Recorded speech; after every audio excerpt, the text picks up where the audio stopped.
For 300 years, Earth lived inside a cage it did not know existed. The Galactic Council had marked the blue planet as quarantined. Not because humans were weak, but because they were unpredictable.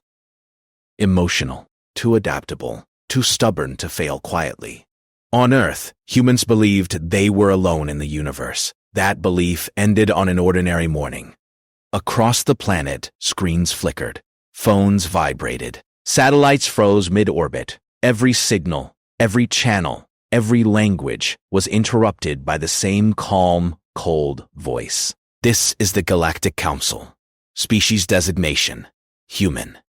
Planet, Earth. Quarantine status, lifted. In cities, people stopped walking. In offices, conversations died. Pilots froze midair. Soldiers reached for weapons they could not use. The voice continued, emotionless. Your species has reached minimum survival maturity. You are now permitted limited access to the galactic community. Trade lanes, star charts, and interstellar law will be provided. Military expansion is prohibited. Then the signal ended. Silence followed. Panic, celebration, fear, wonder. Within days, telescopes confirmed it. Strange ships hovered beyond the moon, watching, waiting, not invading, not greeting, just observing. The Galactic Council did not welcome humanity. It released them. Human leaders gathered. Scientists argued. Religious groups cried miracles. Others screamed lies. But one thing was clear. The universe was no longer empty. Humanity moved fast. Old exploration programs were revived. Engines were pushed beyond safe limits. Ships never meant to leave the solar system were modified with alien data humans barely understood. The first human exploration vessel was named Endeavour, crewed by engineers, scientists, and pilots who had trained their whole lives without knowing why. When Endeavour entered its first jump lane, alien observers expected failure. Human ships were slow, poorly shielded, inefficient. Their crews were biologically fragile compared to hardened galactic species. The jump nearly tore the ship apart. Alarms screamed. Gravity failed. Radiation spiked. Any other species would have aborted. The human crew did not. They shut down non-essential systems, reinforced hull sections with manual welding, adjusted power flow by instinct and experience, not protocol. They survived. Alien sensors recorded something strange. Humans did not panic under pressure. They adapted. Endeavour emerged battered but alive in a neighboring system no human had ever seen. The crew stared at alien stars and strange planets, breathing hard, smiling in disbelief. Back on the Council's data screens, concern began to grow. Humans explored aggressively. They asked too many questions. They tested limits they were told not to touch. They combined alien knowledge with old human ideas in ways no species had tried. Most species specialized. Humans did not. They learned a little of everything, and then improved. An internal council report was updated quietly. Adaptation speed exceeds projections. Still, the council was not afraid. Not yet. They believed humans would burn out, collapse under pressure, break when faced with true galactic competition. They had released Earth expecting weakness. Instead, they had opened a door, and humanity had already taken its first step through it. The galaxy was full of experts. Every species had a role. Some were born to fight. Others were born to think. Some were built to explore, others to build. Each species perfected one thing and ignored everything else. Humans were different. They tried everything and failed at most of it. Yet they kept going. That was their strength. That was their danger. The first human colonies in nearby star systems drew attention. Alien observers expected chaos. They expected humans to fracture under stress. Instead, humans adapted. Ships that were slow and fragile in theory became fast and clever in practice. Humans used engines beyond safety limits, patched shields with scrap metal, and fired weapons in patterns no alien could predict. Every failure taught them something new. Every mistake became advantage. In one system, a convoy of human traders encountered space pirates. The aliens laughed at the puny ships. They expected an easy fight. Humans did not retreat. They did not negotiate. They improvised. Pilots used outdated thrusters to weave between asteroid fields, dodging attacks that would destroy standard warships. Engineers rerouted energy from life support to engines, giving ships bursts of speed no alien had planned for. Scientists fired improvised weapons using local resources. When the battle ended, the pirates were gone, and the humans were still alive. Only then did the aliens understand. Humans did not fight like anyone else. News traveled fast. Across the galaxy, analysts whispered about the humans of Earth. They could survive environments that would kill any other species. They could learn faster than any calculation predicted. They could combine strategies in ways no alien mind could imagine. On Earth, humans did not celebrate. They just moved on. There were more systems to explore, more challenges to face, more problems to solve. The Galactic Council was uneasy. For centuries, they had watched species evolve. They had predicted outcomes, managed risks, and calculated probabilities. Humans broke all their models. They refused to specialize. They refused to follow rules. They refused to die quietly. And yet, humans did not seek domination. They simply wanted opportunity. Challenge. Survival. Growth. Colonial leaders discovered new technologies in alien systems. Instead of hoarding them, they combined them with human ingenuity, creating devices that were more powerful, more versatile, and more unexpected than the originals. By the time the first Council observers returned to monitor Earth, human ships were no longer considered fragile. They were dangerous, but dangerous in ways no one could predict. A human diplomat said it best. "We are not the fastest. We are not the strongest. But we will survive. And if we survive, we will win." Alien species dismissed it as bravado. They always did. But humans did not care about dismissal.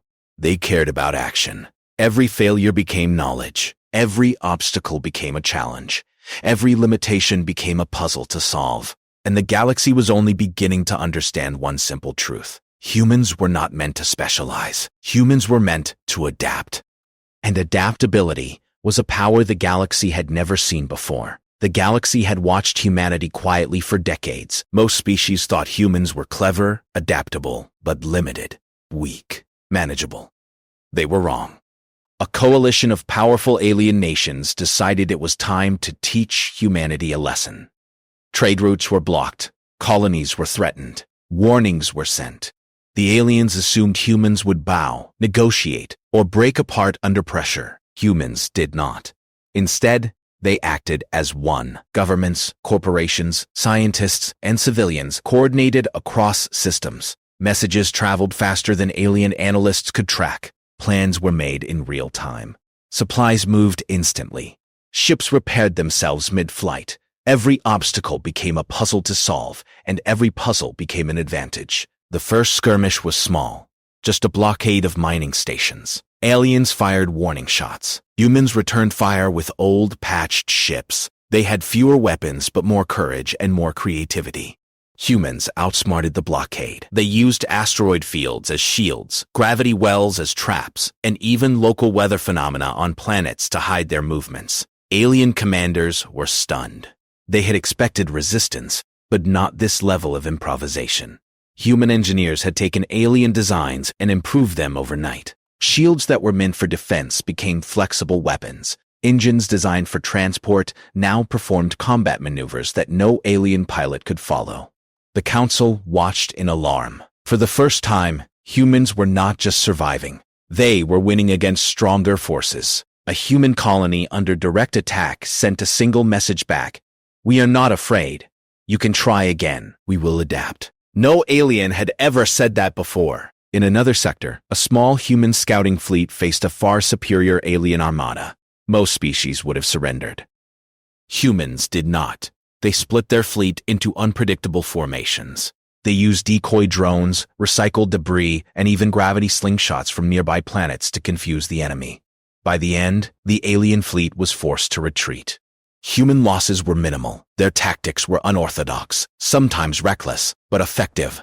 The Council convened in secrecy. Reports poured in. Humans were defying expectations at every turn. Their strength was not in numbers, not in weapons, but in creativity, adaptability, and resilience. One Council elder muttered, almost in fear, If humans are ever cornered, they will not just fight back.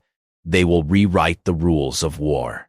Meanwhile, humans celebrated quietly, not for victory, but for survival, for learning, for growth. Every fight was a lesson. Every challenge made them stronger. And the galaxy was only beginning to understand one truth. Humans did not need perfection. They did not need the strongest weapons. They did not need the fastest ships. Humans needed only themselves, and that was more than enough. As reports of human victory spread across systems, whispers turned to concern. Other species realized a dangerous possibility. Humans were no longer the underdogs. They were something else entirely, something unpredictable, something unstoppable. And the galaxy, which had tried to contain them for centuries, now had to ask itself a terrifying question. Can anyone survive humans once they decide to rise? The galaxy had changed. For centuries, alien species had believed themselves superior. They had built empires, fleets, and technologies designed to dominate. Yet none had faced humans, until now. Humans did not seek domination. They did not seek conquest. They did not wish to rule. They only wished to survive, explore, and grow. But survival had made them strong. Exploration had made them clever. Growth had made them unstoppable. The Galactic Council convened an emergency session. Species across the galaxy waited. Reports had come in too fast. Too many victories, too many surprises. Humans were no longer predictable. They were no longer manageable. Finally, the Council spoke. Earth and humanity would be officially recognized as a Tier 1 power, the highest designation ever given to a species. Humans reacted quietly. Leaders smiled, scientists recorded notes, and civilians continued their work. There was no arrogance, only action.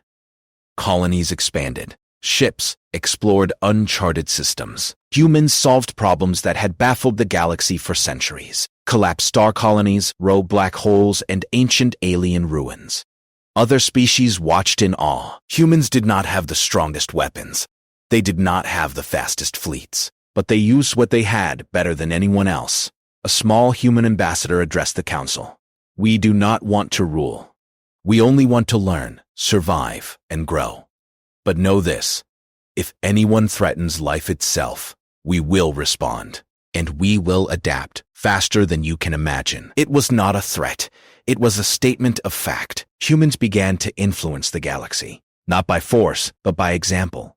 Their resilience, creativity, and courage became a model for others. Species that had dismissed them now sought guidance, secretly or openly, on how to think like humans. The Council's ancient records were unsealed. One document revealed the truth behind the original quarantine. Humans are emotionally unpredictable.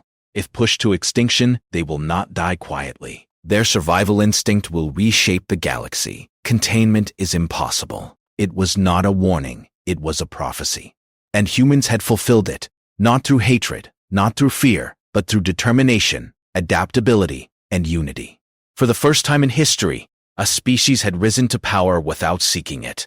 A species had proven that intelligence, courage, and stubbornness could surpass brute strength or superior technology. Across the stars, humans were respected, feared, and admired. But more than anything, they were remembered as the species that refused limits. And on Earth, children looked up at the night sky, wondering what lay beyond, dreaming bigger than any human had before. The galaxy did not fear humanity's weapons. It feared humanity's potential, because humans did not stop at survival. They thrived. And thriving was something the galaxy had never seen before.